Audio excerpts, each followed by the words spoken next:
কালকে ধূমকেতু টিজার দেখলাম।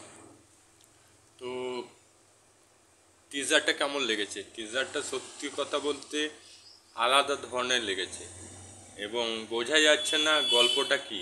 গল্পটার মধ্যে অনেক রহস্য আছে, এটা বোঝা যাচ্ছে। এবং অতীতের দেব এবং বর্তমানে বয়স্ক দেব দুটোর মধ্যে পার্থক্য দেখাচ্ছে এবং দেবকে দেখাচ্ছে অনেক বয়স্ক হয়ে গেছে, বয়স্ক দেখাচ্ছে এবং সাথে রুদ্রনীল রয়েছে। তাছাড়া স্বাধীনতার কিছু সিন দেখিয়েছে, হতে পারে স্বাধীনতা সংগ্রাম নিয়ে কিছু সিন থাকবে। এবং দেব শুভশ্রী ইয়াং লুক দেখিয়েছে। হ্যাঁ, তো দেবের ইয়াং লুক দেখিয়েছে, আবার বয়স্ক লুকটা দেখিয়েছে।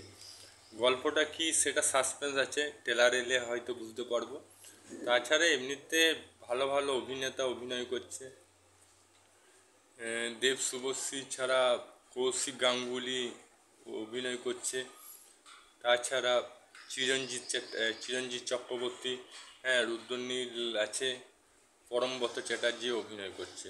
অনেক ভালো ভালো অভিনেতারা অভিনয় করছে।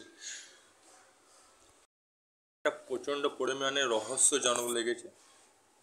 মানে এটা বুঝতে পারলাম 9 বছরে কিছু একটা ঘটনা ঘটেছে এবং সেটা রিভিল করছে ঘটনাটা। আর সেখান থেকে মনে হয় গল্পটা শুরু হবে।